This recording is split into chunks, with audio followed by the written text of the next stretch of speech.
ಬೆಂಗಳೂರಿನ ಬೋರಿಂಗ್ ಆಸ್ಪತ್ರೆ ಗೋಡೆ ಕುಸಿದು ದುರಂತ. ಕೇರಳದ ಸಂತ್ರಸ್ತ ಕುಟುಂಬಗಳ ಮನೆಗೆ ಜಮೀರ್ ಭೇಟಿಯನ್ನ ನೀಡಿದ್ದಾರೆ. ಮೃತರ ಕುಟುಂಬಸ್ಥರಿಗೆ ಸಾಂತ್ವನ ಹೇಳಿದ ಸಚಿವ ಜಮೀರ್. ಮೃತ ಸ್ಮಿತಾ ಮತ್ತು ಲತಾ ಕುಟುಂಬಸ್ಥರಿಗೆ 5 ಲಕ್ಷ ಪರಿಹಾರವನ್ನ ನೀಡಿದ್ದಾರೆ.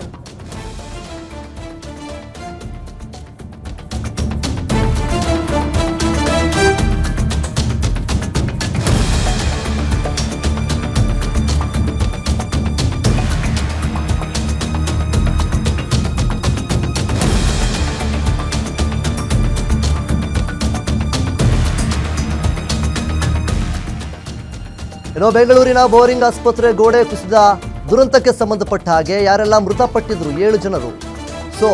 ಈಗ ಕೇರಳದ ಸಂತ್ರಸ್ತ ಕುಟುಂಬಗಳ ಮನೆಗೆ ಜಮೀರ್ ಅವರು ಭೇಟಿ ನೀಡಿ ಸಾಂತ್ವನವನ್ನ ಹೇಳಿದ್ದಾರೆ. ಮೃತರ ಕುಟುಂಬಸ್ಥರಿಗೆ ಸಾಂತ್ವನ ಹೇಳಿದ್ದಾರೆ ಸಚಿವ ಜಮೀರ್ ಅವರು. ಜೊತೆಗೆ ಪರಿಹಾರ ಧನವನ್ನು ಸಹಿತ ನೀಡಿದ್ದಾರೆ. ಮೃತ ಸ್ಮಿತಾ ಮತ್ತು ಲತಾ ಕುಟುಂಬಸ್ಥರಿಗೆ ಈಗಾಗಲೇ 5 ಲಕ್ಷ ಪರಿಹಾರ ಧನವನ್ನು ಸಹಿತ ನೀಡಿದ್ದಾರೆ. ಈ ಒಂದು ದುರಂತದಲ್ಲಿ ಸಾವನ್ನಪ್ಪಿದ್ದಂತಹ ಸ್ಮಿತಾ ಆಗಿರ್ಬೋದು, ಲತಾ ಆಗಿರ್ಬೋದು, ಅವರ ಕುಟುಂಬಸ್ಥರಿಗೆ ಈಗಾಗಲೇ ಪರಿಹಾರ ಧನವನ್ನು ನೀಡಿದ್ದಾರೆ. ಇನ್ನು ಗಾಯಗೊಂಡವರಿಗಂತೂ 1 ಲಕ್ಷ ಪರಿಹಾರ ಧನವನ್ನು ನೀಡಿದ್ದಾರೆ. ಮೊನ್ನೆ ದಿನ ಬೋರಿಂಗ್ ಆಸ್ಪತ್ರೆ ಸಂದರ್ಭದಲ್ಲಿ ಏನು ಧಾರಾಕಾರವಾದಂತಹ ಮಳೆಯಾಗಿ 7 ಮಂದಿ ಸಾವನ್ನಪ್ಪಿದ್ರು. ಅದರಲ್ಲಿ ಸ್ಮಿತಾ ಮತ್ತು ಲತಾ ಎನ್ನುವಂತಹ ಕೇರಳದ ಮೂಲದವರು ಅವರ ಮನೆಗೆ ತೆರಳಿ ಅವರ ಕುಟುಂಬಸ್ಥರಿಗೆ ಸಾಂತ್ವನ ಹೇಳಿ ಜೊತೆಗೆ ಪರಿಹಾರ ಧನವನ್ನು ನೀಡಿದ್ದಾರೆ ಸಚಿವ ಜಮೀರ್ ಅಹ್ಮದ್ ಅವರು.